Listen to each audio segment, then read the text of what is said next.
attention de ne pas faire de faute. Donc là, je vais commencer, je vais poser le micro de manière à rater. Bonjour à tous et bienvenue. Vous êtes en direct sur la page France 3 Facebook France 3 Poitou-Charentes.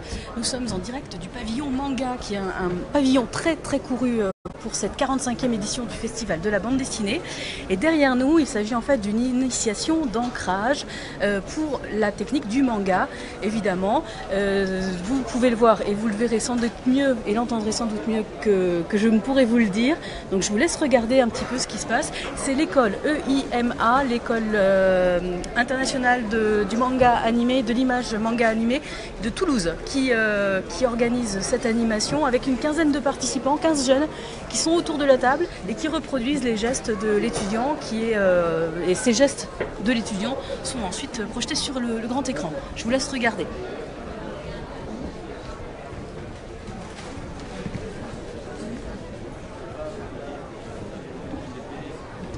Alors, déjà, là, ce que je suis en train de faire, c'est que je suis en train d'utiliser du coup le potentiel de ces plumes, en fait, c'est qui nous permet en fait de faire des traits d'une épaisseur qui varie en un seul mouvement de main.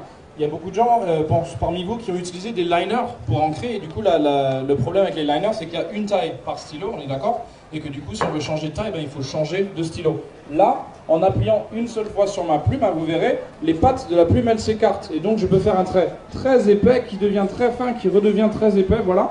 Ça va être la particularité de la plume en fait. Il y a les deux pattes métalliques qui s'écartent quand on appuie fort. Là, j'utilise en fait cet effet pour créer de l'ombre déjà dans mon dessin. Là, vous regarderez de plus près. Je sais pas si on peut... Il est où Didier d'ailleurs? Est-ce qu'on peut zoomer sur la caméra? Là, vous regarderez en fait, sous les cheveux, il y a de l'ombre déjà naturellement. La lumière, elle frappe le haut des cheveux, et en dessous, il y a de l'ombre. Donc là, je fais gaffe à bien mettre des traits épais. Ça zoom? Bon, là, nickel. Là, du coup, voilà, parfait. Je fais attention à bien mettre des traits épais en dessous des cheveux, là où éventuellement, en fait, il y aurait de l'ombre. Et au-dessus, je reste beaucoup plus léger dans ma démarche, d'accord ?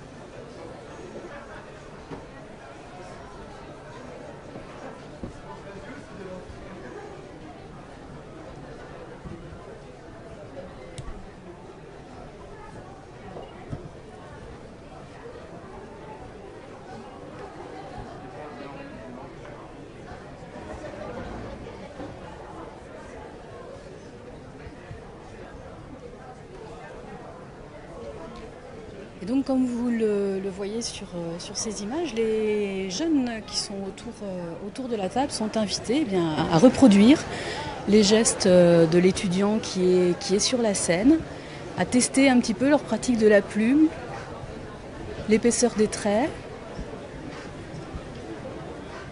Et tout ça se fait dans un silence religieux.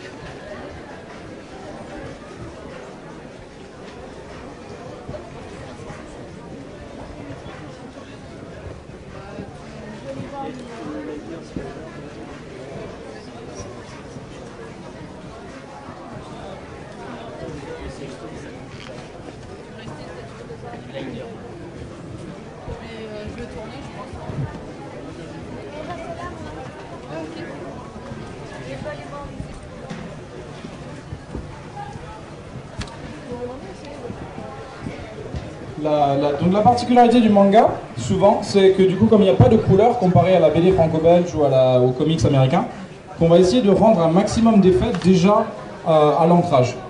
Donc là, je mets des traits beaucoup plus épais sous le menton, là où on aura naturellement en fait une zone d'ombre, ce qui va permettre déjà au noir et blanc, au lecteur, d'avoir une sensation de luminosité en fait. C'est quelque chose qui est énormément travaillé dans les mangas, vous regarderez ça de plus près. Et là, bientôt, dès que j'aurai fini le visage, je ne vais pas faire le visage en entier, je ne vais pas faire le dessin en entier, mais dès que j'aurai fini le visage, je vais donc passer à l'autre plume dont je vous ai parlé, c'est la Maru, qui va me permettre de faire des traits beaucoup plus délicats avec lesquels je vais faire le visage. Par exemple, dans le manga, le visage c'est une partie très importante parce que c'est ce qui rend les personnages si attrayants. On va donc essayer de le faire avec un maximum de délicatesse et donc pour ça, il vaut mieux utiliser la plume Malo. Il y en a peut-être qui ont remarqué du coup que j'utilise un deuxième porte-plume pour appuyer sur mon papier. C'est que c'est parce que à force de mettre de l'encre sur mon papier, le papier des fois il gondole en fait. Et du coup pour ancrer ça devient problématique. Pour m'assurer de pouvoir ancrer dans les meilleures conditions, j'utilise un deuxième porte-plume pour appuyer sur le papier et l'aplatir. Parce que moi j'ai les doigts moins délicats que certains de nos participants, du coup je risque de faire des traces de doigts partout.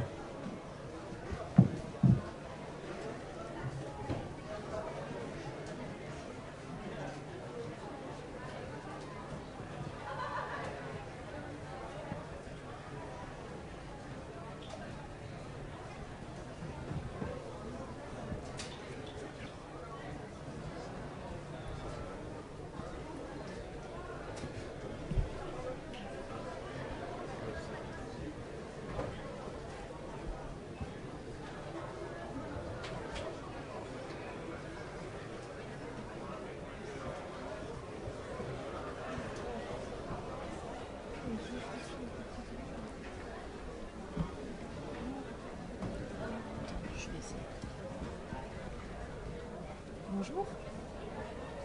Excusez-nous, Olivier. Bonjour. Est-ce que tu peux nous expliquer ce que tu es en train de faire? Là, je suis en train de faire l'arrière-plan. Donc les petites personnes qui sont sur le sable. Tu as l'habitude de manier la plume parce que Non, du tout. Non, pas du tout. C'est une vraie découverte alors. Qu'est-ce qui t'a donné envie de participer à cet atelier? J'aime bien les mangas. Et puis j'ai envie d'apprendre à dessiner des mangas. Tu imaginais ça comme ça? Oui. Oui. Eh ben, on va te laisser continuer alors. Merci. Merci.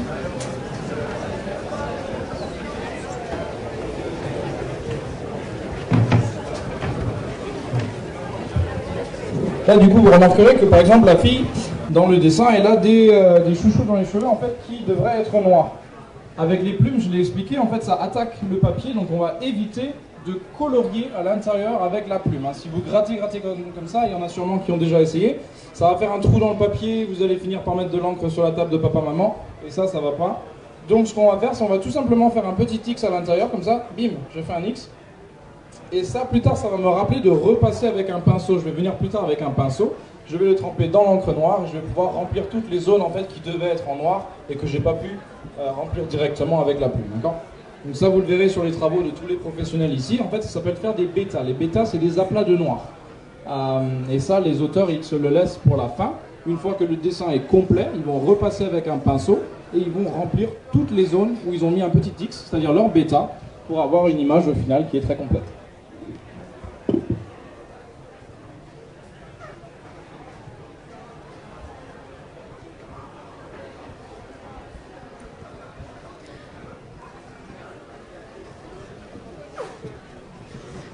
Pour ceux qui nous rejoignent, je vous rappelle que nous sommes en direct du Festival international de la bande dessinée à Angoulême, plus précisément dans le pavillon manga qui est sur le Champ de Mars.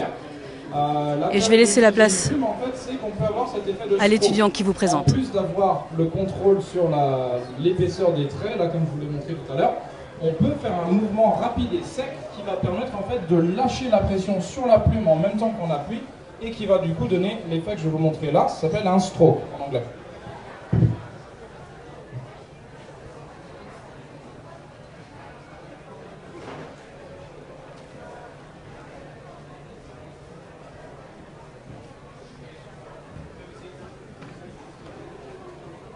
Du coup, ça fait des jolis traits pointus.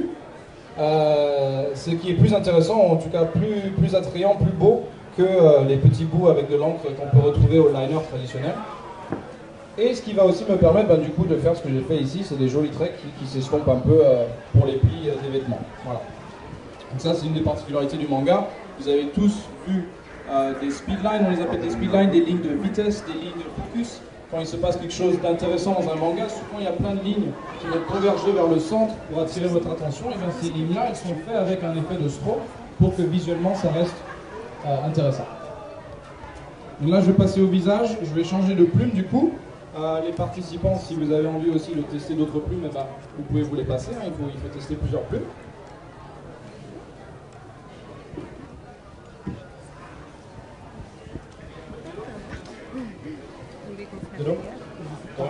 Ça ira bien. Je vais me mettre à votre niveau par contre. Hop là.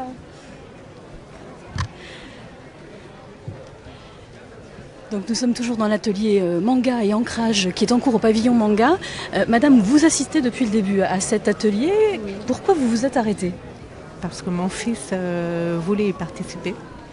Et nous sommes venus de Paris ce matin. On a pris le train à 8h. Et il est très intéressé par les formations de mangaka. Il est dans un cours à Paris. Et son professeur à Paris lui a proposé de participer au concours de la BD scolaire qui prend fin le 5 mars. Enfin, les épreuves doivent être envoyées le 5 mars. Et donc, on est venu ici pour qu'il voit comment ça se passe concrètement à Angoulême. Et justement, le prix de la BD scolaire, on en parlait dans notre journal de France 3 Poitou-Charentes ce midi, donc ça tombe très bien. Voilà. Quel œil vous êtes un petit peu quand même averti, vous portez sur ce genre d'exercice et d'atelier? Ça vous semble intéressant, ce type d'atelier? Moi, je trouve que c'est assez instructif. Je regrette que mon fils ne lève pas les yeux pour voir ce que fait le mangaka. Et je vois qu'il est très concentré. Et là, déjà, en regardant et en écoutant les explications, j'ai appris plein de choses. Alors, je vais vous laisser en profiter encore un peu plus longtemps. Merci. Et voilà, nous, on va reprendre aussi un petit peu la présentation qui est faite, donc je le rappelle, par l'école de l'EIMA, qui est une école de Toulouse, l'école internationale du manga et de l'animation.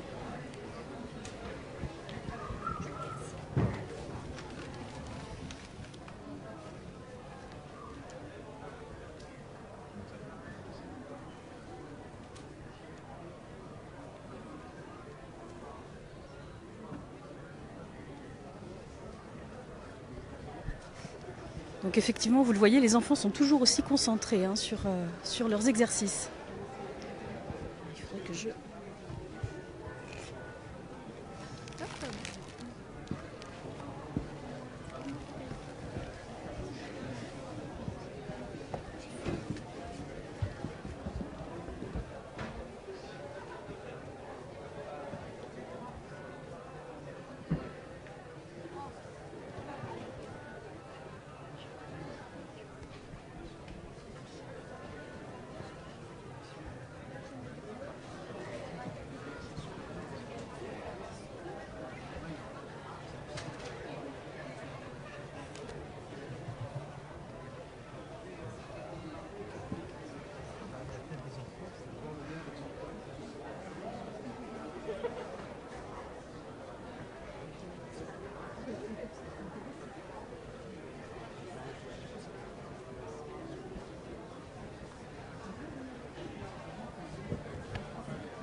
Là, vous avez remarqué que j'utilise en fait ce même effet de stroke, en fait ce même effet de trait pointu pour recréer la texture en fait des cils qui sont très délicats et qui sont pointus.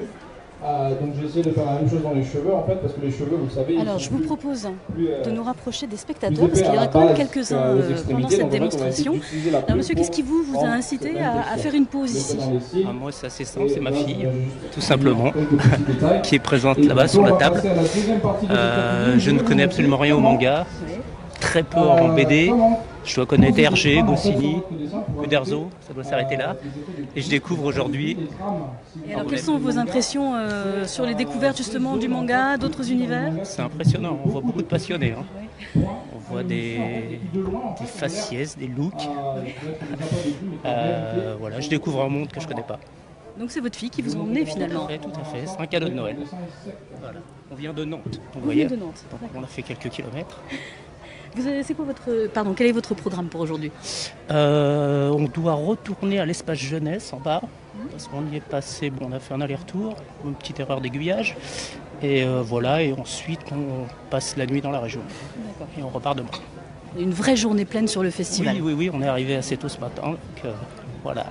Bon, ben on va vous laisser profiter alors du festival.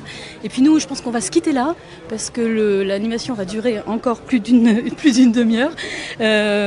Donc voilà, ça va être un petit peu long à suivre. Et surtout, il faut laisser les gens un petit peu se concentrer et puis profiter pleinement de cet atelier. Merci encore de nous avoir suivis. On essaye de vous retrouver dans l'après-midi dans un autre point du très vaste et très dense, riche festival de la bande dessinée d'Angoulême. En tout cas, profitez bien de votre début d'après-midi. À tout à l'heure.